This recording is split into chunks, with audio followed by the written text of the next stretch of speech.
The Lives of the Saints by the Reverend Alban Butler, taken from the 4th edition, published in 1954.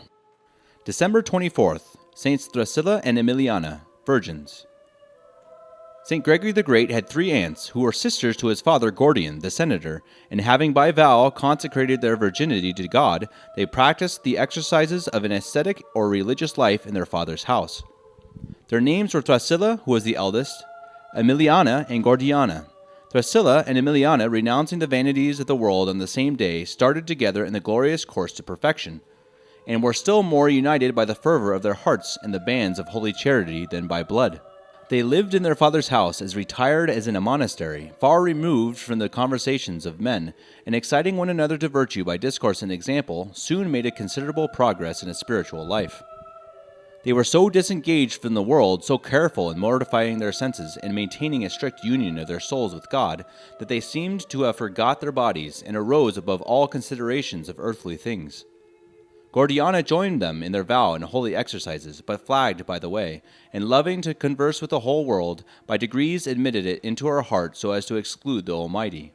Thrasila and Emiliana could not see her unhappy change without the deepest concern, and, tempering remonstrances with all the sweetness that the most tender affection and charity could inspire, gained so far upon her that, full of confusion, she promised amendment. This, however, she executed only by halves, appeared often impatient of silence and retirement, and showed too little relish for spiritual exercises and conversation, and too much for the world. By this lukewarmness, the good impressions which the zeal of her sisters made in her mind were always worn out again, and after their death she fell from the duties of the state which she had voluntarily taken upon herself. A dreadful example, but such as the world is daily full of, yet others neglect to take warning, and so fall into the same snare. Nothing blinds the understanding and intoxicates the soul more effectually than vanity. The 2 happy sisters who persevered in the paths of eternal life enjoyed the sweetness of divine peace and love, and the comfort and joy of fervor and devotion, and were called to receive the recompense of their fidelity before the fall of Gordiana. St. Gregory tells us that Thrasila was favored one night with a vision of her uncle, St. Felix, Pope, who showed her a seat prepared for her in heaven, saying, "Come, I will receive you into this habitation of light." She fell sick of a fever the next day, when in her agony, with her eyes fixed on heaven, she cried out to those that were present, "Depart, make room, Jesus is coming." Soon after these words, she breathed out her pious soul into the hands of God on the 24th of December. The skin of her knees was found to be hardened like the hide of a camel by her continual prayer. A few days after she appeared to her sister Emiliana, and invited her to celebrate with her the Epiphany in eternal bliss. Emiliana fell sick and died on the 8th of January. Both are named on the respective days of their death in the Roman martyrology. Precious in the sight of God is the death of his saints. This is the great triumph of a soul over hell, a spectacle most glorious in the eyes of the whole court of heaven, giving joy to the angels.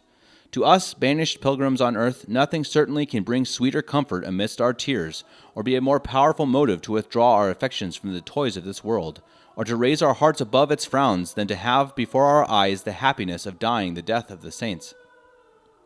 No one can read without being strongly affected with these sentiments the account which Janus Aretius, that is, the eloquent and ingenious John Victor Rossi, who was then at Rome, gives of the passage of Brother John Baptist, a holy Capuchin, out of this world.